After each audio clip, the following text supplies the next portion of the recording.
when someone calls you fat as an insult, like, what is that really? Like, what is the insult in being called fat? I mean, fat is something that humans, animals, creatures, heartbeats have, and it serves a purpose. You know what I mean? Like, for the most part, like, before civilization became what it was, you needed to be fat, and it used to be a sign of beauty to be robust, and then there was a societal switch that skinny is good and fat is bad. And I do think that, like, health does play a factor, but I think it's the beauty standard more than anything. When someone is calling you fat, they're calling you unworthy. They're using it as an insult that you are ugly and you are bad, because skinny is good. And I think that's, for me, where the trigger is. That I am unworthy and I am bad and unlovable. And I think, because I was skinny until Chris and I got skinny is relative. I gained 80 pounds in the first 2 years that we got together. But I had been vegan, and I had been paleo, and I had been gluten-free, and I had had all these labels on myself for what I ate or didn't eat. And I worked out a ton. And I don't think I worked out to punish myself, but it was definitely like, I need to do it. I kept track of everything I ate. I was very, like, compulsive about trying to lose weight. And I didn't really worry about being healthy or happy. There's a Novagen that might sit on me. Hi! Do you guys sit on me? You're so cute. Come here. Oh my God, I would die if she sat in my lap. Anyway. And I think I'm healthier in a lot of ways now than I was when I was slimmer. I didn't think that anyone could love me unless I was skinny. I struggled with trying to find people to date, and I never felt worthy enough. And then Chris didn't care. Like, I gained a lot of weight, and I was like, he's not going to love me anymore. And he was like, I don't care. He's like, as long as you're healthy and happy, I don't care. And honestly, like, I'm in really good shape now. I'm probably in better shape now than I was back then. I lift, I carry heavy stuff, I walk all around the farm all day. I just don't look it, which is, I will admit, a little annoying. But also, like, whatever.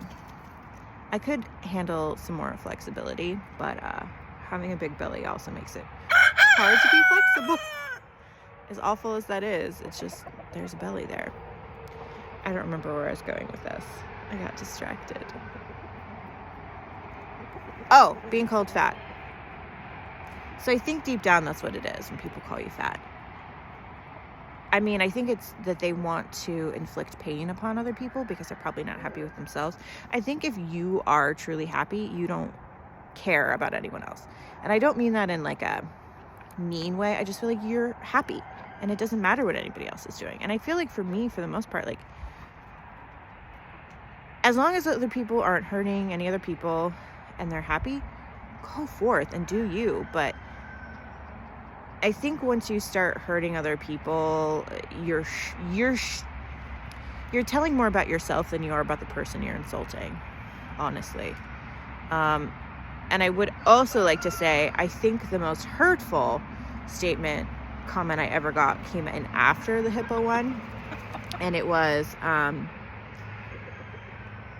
that I was a fat ash lazy bench, but those were not the words they used. And I think for me, the fat triggered me, but the lazy triggered me more. And I think it was also fascinating because it was like, I'm nonstop going and working and doing stuff. So I think that one hurt. But it was also like, it was on the video where I'm dancing saying I don't want to do the work today. And I think when you work 7 days a week and you get no days off and no vacations, you get tired. You still love it. This is a lifestyle, I would say, more than a job, but it is work.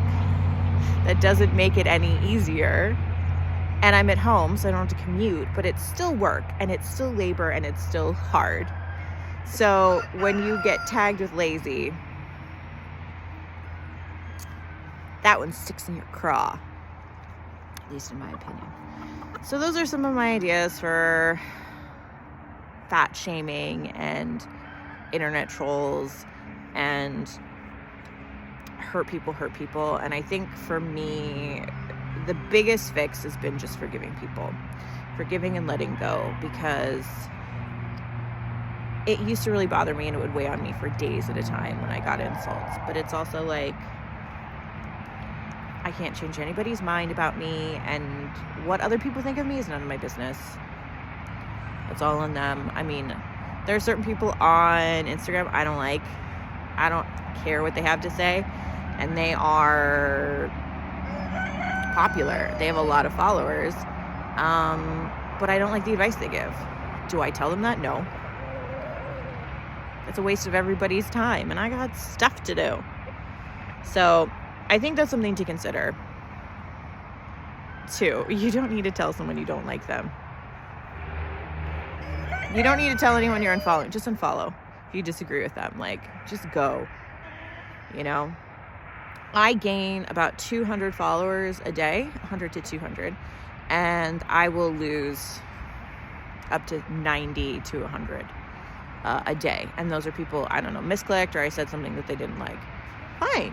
I don't want to be on your feed if you don't like me. If I'm not what you sign up for, that's fine. Go for it. I hope you find somebody else that makes you happier to follow.